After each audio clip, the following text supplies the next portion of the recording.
사무엘상 17장 41절에서부터 58절입니다. 사무엘상 17장 41절에서 58절까지 읽도록 하겠습니다. 브레셋 사람이 방패든 사람을 앞세우고 다윗에게로 점점 가까이 나아가니라. 그 브레셋 사람이 둘러보다가 다윗을 보고 업신여기니 이는 그가 젊고 붉고 용모가 아름다움이라. 브레셋 사람이 다윗에게 이르되 내가 나를 개로 여기고 막대기를 가지고 내게 나와왔느냐 하고 그의 신들의 이름으로 다윗을 저주하고, 그 브레셋 사람이 또 다윗에게 이르되 내게로 오라. 내가 내 살을 공중의 새들과 들 짐승들에게 주리라 하는지라. 다윗이 브레셋 사람에게 이르되 너는 칼과 창과 단창으로 내게 나오거니와 나는 만군의 여호와의 이름 곧 내가 모욕하는 이스라엘 군대 하나님의 이름으로 내게 나아가노라. 오늘 여호와께서 너를 내 손에 넘기시리니 내가 너를 쳐서 내 목을 베고 블레셋 군대의 시체를 오늘 공중의 새와 땅의 들 짐승에게 주어 온 땅으로 이스라엘의 하나님이 제 계신 줄 알게 하셨고 또 여호와의 구원하심이 칼과 창에 있지 아니함을 이 무리에게 알게 하리라. 전쟁은 여호와께 속한 것인즉 그가 너희를 우리 손에 넘기시리라. 블레셋 사람이 일어나 다윗에게로 마주 가까이 올 때 다윗이 블레셋 사람을 향하여 빨리 달리며 손을 주머니에 넣어 돌을 가지고 물매로 던져 블레셋 사람의 이마를 치매 돌이 그의 이마에 박히니 땅에 엎드러지니라. 다윗이 이같이 물매와 돌로 블레셋 사람을 이기고 그를 쳐 죽였으나 자기 손에는 칼이 없었더라. 다윗이 달려가서 블레셋 사람을 밟고 그의 칼을 그 칼집에서 빼내어 그 칼로 그를 죽이고 그의 머리를 베니 블레셋 사람들이 자기 용사의 죽음을 보고 도망하는지라. 이스라엘과 유다 사람들이 일어나서 소리 지르며 블레셋 사람들을 쫓아 가이와 에그론 성문까지 이르렀고 블레셋 사람들의 부상자들은 사하라임 가는 길에서부터 가드와 에그론까지 엎드러졌더라. 이스라엘 대선이 블레셋 사람들을 쫓다가 돌아와서 그들의 진영을 노략하였고 다윗은 그 블레셋 사람의 머리를 예루살렘으로 가져가고 갑주는 자기 장막에 두니라. 사울은 다윗이 블레셋 사람을 향하여 나아감을 보고 군사령관 아브넬에게 묻되 아브넬아 이 소년이 누구의 아들이냐. 아브넬이 이르되 왕이여 왕의 사심으로 맹세하옵나니 내가 알지 못하나이다 하며 왕이 이르되 너는 이 청년이 누구의 아들인가 물어보라 하였더니 다윗이 그 블레셋 사람을 죽이고 돌아올 때 그 블레셋 사람의 머리가 그의 손에 있는 채 아브넬이 그를 사울 앞으로 인도하니 사울이 그에게 묻되 소년이여 누구의 아들이냐 하니 다윗이 대답하되 나는 주의 종 베들레헴 사람 이새의 아들이니이다 하니라. 아멘. 이제 오늘 골리앗, 다윗과 골리앗의 하이라이트 이야기가 이제 등장을 합니다. 다윗과 골리앗의 싸움은 41절에서부터 51절까지 등장을 합니다. 그런데 이제 41절에서부터 47절까지 보시면 막 설전이 이어져요. 나는 이방인의 개네, 서로 막 주거니 가끔 막 설전이 이어지고 막상 다윗과 골리앗이 어떻게 전투하고 다윗이 이겼는지에 관해서는 48 다음에 51절까지 요 4절로 딱 끝납니다. 더 이상 성경에 언급하지 않아요. 우리가 생각했던 것보다는 되게 뭐라 그럴까요? 그 내용이 좀 긴 것처럼 느껴지세요? 좀 짧다 느껴지세요? 좀 짧지요. 굉장히 짧습니다. 그런데 이제 어떤 내용이 나오냐 하면 41절에 이렇게 보시면 42절 볼게요. 그 블레셋 사람이 둘러보다가 다윗을 보고 업신여기니 그가 젊고 붉고 용모가 아름다움이라. 여기 젊다라는 말은 어리다라는 뜻이에요. 여기서 붉다라는 말은 홍조가 있다 그래요. 어떤 사람이 홍조가 생기나요? 아이들. 아직 젖살이 덜 빠진 것 같아요. 아직. 여기서 보시면 용모가 아름답다고 너 용모를 보지 마. 그런데 다윗은 용모가 아름답다는 표현이 2번 나오네요. 여기서 용모가 아름답다라는 얘기는 다윗이 핸섬 가이다 라는 그런 의미가 아니라 하나님 보시기에 참 예쁜 사람이었다, 그 말씀이고 그 뜻입니다. 다윗의 간단한 외모가 등장을 하고요. 43절을 보시면 이제 여기서부터 이제 블레셋 사람 골리앗과 다윗 간의 이제 설전 이야기가 막 나와요. 우리 한번 조금만 볼게요. 43절 같이 한번 읽어볼까요? 시작. 블레셋 사람이 다윗에게 이르되 내가 나를 괴로 여기고 막대기를 가지고 내게 나와왔느냐 하고 그의 신들의 이름으로 다윗을 저주하고 그래요. 다 골리앗이 보기에는 이렇게 어처구니가 없거든. 기분이 되게 나빠요. 나이도 10대 중반처럼 보이지 않고 제대로 된 무장한 것도 아니고 무기를 가진 것도 아니고 얼굴에 홍조가 만연한 소년에 불과한 다윗이 이렇게 자기를 죽인답시고 오니까 아마 골리앗의 입장에서는 자존심이 꽤나 상할 법하죠. 그래서 아주 그냥 화가 되게 많이 난 것처럼 다윗을 저주합니다. 그랬더니 또 45절 주거니 받거니 얘기해요. 45절 제가 읽어볼게요. 다윗이 블레셋 사람에게 이르되 너는 칼과 창과 단창으로 내게 나오거니와 나는 만군의 여호와의 이름 곧 내가 모욕하는 이스라엘 군대 하나님의 이름으로 내게 나가노라. 주거니 받거니. 근데 막상 전투씬은 48, 49, 50, 50 이걸 딱 끝내. 원래 어떤 게 더 하이라이트일까요? 말이 하이라이트예요? 아니면 막상 싸우는 전투가 하이라이트예요? 전투죠. 그러니까 이게 상식이에요. 이것이 뭐 예수를 믿네 안 믿네 해도 그래도 전투씬이 재밌단 말이에요. 대부분 영화는 전투씬이 길어요. 왜? 거기서 보는 관객을 압도해야 되잖아요. 이렇게 주거니 받거니 하는 건 전쟁 영화에서 별로 어울리지도 않고 재미도 없어요. 그런데 오늘 이 말씀에 보면 다윗과 골리앗의 설전, 즉 골리앗은 어떤 사람이고 다윗은 어떤 사람이었는지에 관한 이야기가 많이 등장하고 둘이 어떻게 싸웠고 무엇을 가지고 싸웠는지는 굉장히 간단하게 딱 언급해요. 왜 이렇게 짧게 언급할까요? 이게 되게 중요한 메시지가 숨겨져 있어요. 뭐냐면 다윗이 무슨 일을 했느냐보다 다윗이 어떤 사람이었느냐를 더 많이 기록해요. 이게 중요해요. 다윗이 어떤 사람이었냐? 46절 오늘 여호와께서 너를 내 손에 넘기시리니 이렇게 얘기를 하고요. 47절에 또 여호와의 구원하심이 칼과 창에 있지 아니하다 이렇게 이야기를 합니다.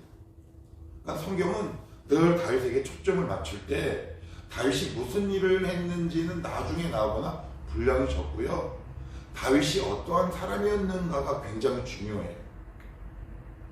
가끔 가다가 제가 이건 여러분들이 그냥 편하게 들으셨으면 좋겠는데 제가 목사지만 이렇게 목사를 썩 신뢰하진 않아요. 좋아하지 않아요. 왜 안 좋아하냐면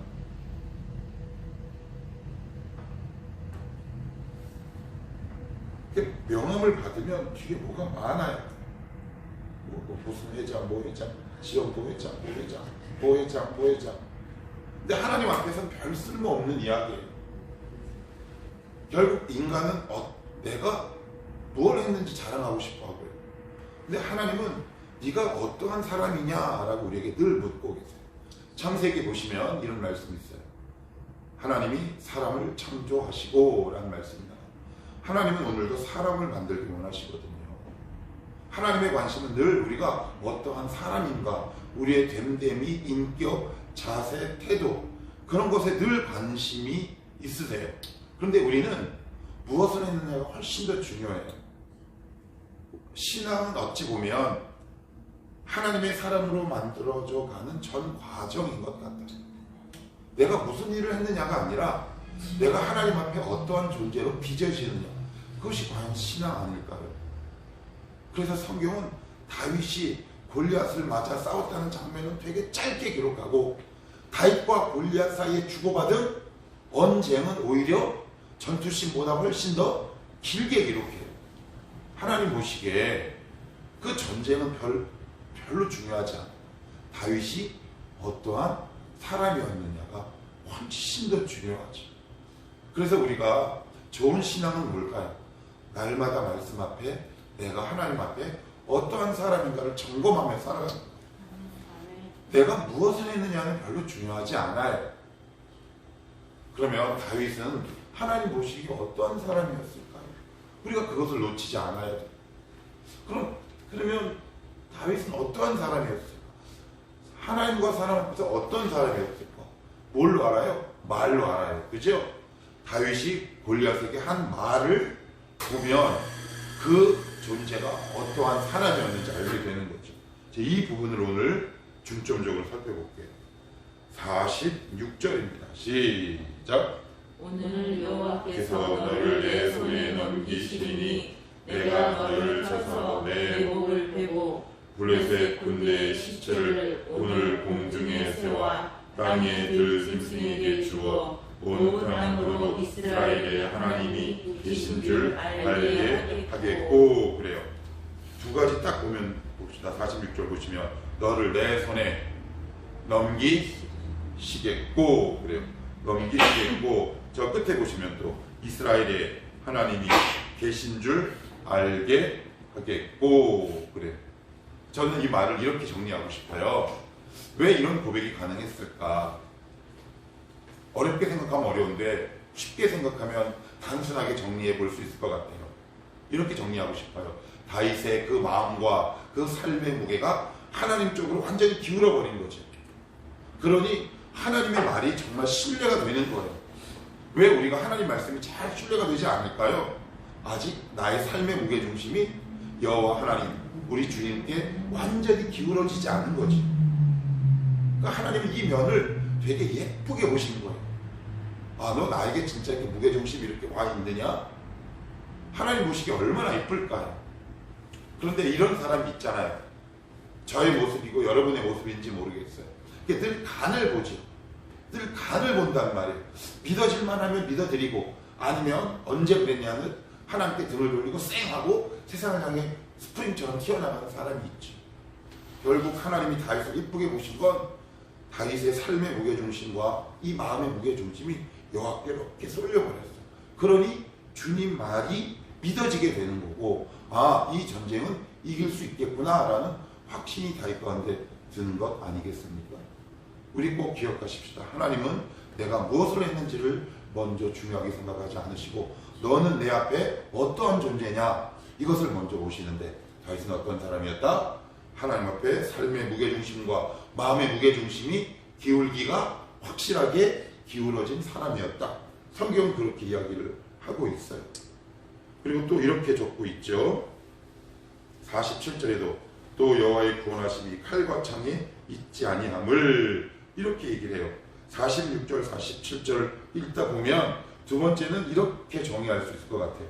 하나님에 대한 바른 지식과 경험이 있었다. 하나님이 어떤 분인지 바르게 알고 있었던 거죠. 그러니 그의 삶의 무게중심이 하나님께로 옮겨가는 거예요. 우리가 왜 하나님 앞에 우리가 보통 이야기하기, 왜 이렇게 자꾸 간을 보고 신뢰가 일어나지 않고 믿음이 생기지 않느냐? 그 이유는 하나님이 어떤 분인지 내가 바르게 알지 못하는 거예요. 그러니까 미지의 존재예요.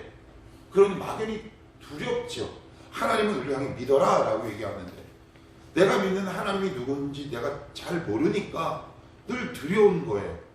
그런데 다윗은 하나님 주신 소소한 일상 속에서 사자와 곰과 싸우면서, 아, 내가 일상에서 믿음으로 살아갈 때 하나님이 나를 이렇게 도우셨구나 라는 하나님에 대한 직접적이고 인격적인 경험들이 생기기 시작했어요. 그러니 어때요? 하나님에 대한 지식과 겸이 그의 영혼 가운데 하나둘 생기기 시작한 거죠. 우리도 역시 똑같은 것 같아요. 내가 하나님이 어떤 분인 줄 내가 바르게 알아내지 못하면, 이게 이제 우리 마음의 중심과 삶의 기울기가 하나님 편으로 기울기가 참 쉽지 않다. 하나님 보시기에 다윗은 두 번째 이런 사람이었고요. 우리 하나만 더 볼게요. 47절.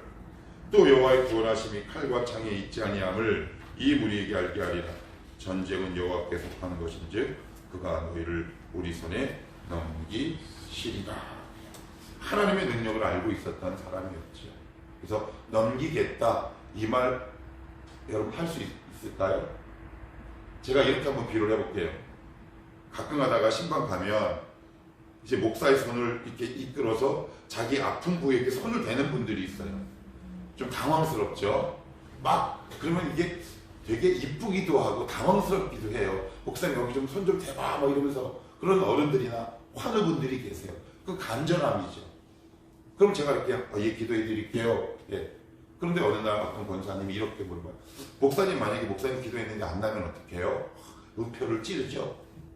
그럼 저는 뭐라 그럴까요? 또 기도하죠. 또 기도하면 되죠. 제 건가요? 하나님 거지. 제 능력이에요? 하나님 능력이죠. 하나님의 능력을 알고 있었던 거죠. 그러니 이러한 선포가 가능한 거예요. 어떻게 보면 무모하고 무리가 갈 만한 예언적 선언이었다. 그렇지만 하나님의 능력이 어떤 것인지 알고 있었기 때문에 다윗은 이렇게 선포할 수 있었고요. 또한 여기도 한번 보십시다. 51절도 한번 볼게요. 51절 같이 한번 읽어봅니다. 시작. 다윗이 달려가서 블레셋 사람을 밟고 그의 칼을 그 칼집에서 빼내어 그 칼로 그를 죽이고 그의 머리를 베니 블레셋 사람들이 자기 용사의 죽음을 보고 도망하는지라. 7장 24절도 한번 읽어봅시다. 시작. 이스라엘 모든 사람이 그 사람 7장 24절이요. 시작. 이스라엘 모든 사람이 그 사람을 보고 심히 두려워하여 그 앞에서 도망하며. 24절은 누가 도망가요? 이스라엘. 51절은요? 블레셋. 그죠? 예. 그러니까 신앙은 두 가지 같아요. 쫓아내는 신앙, 도망가는 신앙. 나의 문제를 믿음으로 쫓아내는 신앙, 악한 것을 쫓아내는 신앙, 아니면 도망가는 신앙이 있어요. 여기에 대해서는 제가 어제 그제 말씀드렸기 때문에 더 이상 길게 말씀드리지 않아요. 내 신앙은 쫓아내는 신앙인가, 도망가는 신앙인가. 자, 그리고 이제 55절, 여기 8절 보시면 여러분 혹시 읽으면서 좀 이상한 거 눈치를 못 채셨나요? 저는 이 본문을 어제 보는데 좀 이상하더라고요. 사울이 다윗이 어떤 존재인지 몰라. 그런데 두 가지 이유 때문에 이상해요. 사울이 악신 들린 거 누가 고쳐줘요? 다윗. 자기의 갑옷을 누구에게 입혔어요? 그러면 이게 치매가 아닌 이상 알아야 되잖아요. 그런데 아브넬에게 제가 누군지 좀 알아봐라. 여호와의 사심을 가르쳐 맹세하면 저는 모르겠습니다. 좀 데려와라. 또 물어봐. 여기 보시면 58절 사울이 그에게 묻되 소년이여 누구의 아들이냐? 왜 그래? 여기에 대한 여러 가지 해석들이 있더라고요. 근데 저는 이 말씀을 이렇게 해석하고 싶어요. 뭐냐? 사울에게 인정하고 싶지 않은 일이 벌어진 거야. 그죠? 왜 우리 그런 거 있잖아요. 말로는 아유 그래 하나님이 하실 거야. 그런데 속으로 되겠어. 그런 경우 없으세요? 있지요? 있어요. 한 목사님이 예를 한번 들어볼게요.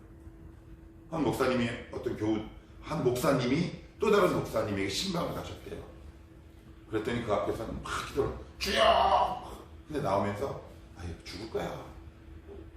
그 얘기를 들은 이 목사님이 너무 충격을 받은 거예요. 이게 뭐야? 나는 이렇게 하지 말아야겠구나. 그래서 그 앞에서도 정말 그 목사님에서 열심히 기도하고 누군가를 얘기할 때도 믿음으로 선포했던 경험이 있다 그러더라고요. 우리에게도 그런 경험이 있잖아요. 그래 말로는 막 됐는데 이게 정말 되겠어? 하나님이 역사하시겠어? 고치시겠어? 라고 하면 이게 무슨 일이냐? 충격과 놀라움이 일어난 또 다른 표현이다. 저는 이렇게 표현하고 싶어요. 믿을 수 없는 일이 발생하는 거죠. 그래서 다윗이 누구냐? 저는 이렇게 이 문장을 해석하고 싶어요. 도저히 믿을 수 없는 일이 벌어진 거죠. 정말 다윗을 몰라서 물어본 것이 아니라 정말 그것을 해결한 것이 맞을까? 의문? 아니면 충격과 놀라움이지요. 우리도 이런 삶이 일어났으면 좋겠어요. 누군가가 우리를 보고 아이 저 집사, 이 목사 아니면 누구 저 문제가 해결되겠어? 근데 시간 후 이렇게 지나고 어느 날 보니까 문제가 해결됐어. 정말 유종숙 집사가 맞아? 아니면 정말 선율이가 맞아? 이러한 고백이 여러분들에게 일어나기를 축복해요. 아멘. 그래야지 이게 믿음의 반전이 있는 삶을 많이 아니겠습니까? 아멘. 15살짜리가 뭐가 하겠어? 내가 갑옷은 입혀드리지. 근데 골리앗을 쟤 아니지? 다른 사람이지? 그런 의미 아닐까요? 그지요? 네. 내가 갑옷 입혀준 그 꼬맹이 아니지? 맨날 기도하러 와서 찔찔 울던 암흑의 성도 아니지? 성경은 우리에게 이렇게 증거하지. 이게 믿음의 특권 아닐까요? 이게 기도하는 자의 특권 아닐까요? 기도는 하는데 맨날 에이 안 될 거야. 안 될 거야가 아니라 하나님, 저 하나님이 어떤 분이신지 알고 싶고요. 이 문제가 제 작은 이 믿음의 기도를 통해 해결될 줄 믿습니다. 하나님 비록 제가 작지만 이 기도를 받으시고 역사하시고 연락하셔서 하나님 저에게도 이런 동일한 믿음의 놀라운 반전과 역사가 있게 하여 주옵소서. 이런 일이 일어날 때 우리가 믿는 맛이 나는 거 아니겠습니까? 기쁨이 일어나는 것 아니겠습니까? 이러한 놀라운 반전과 이 놀라움들이 저와 여러분들의 삶 가운데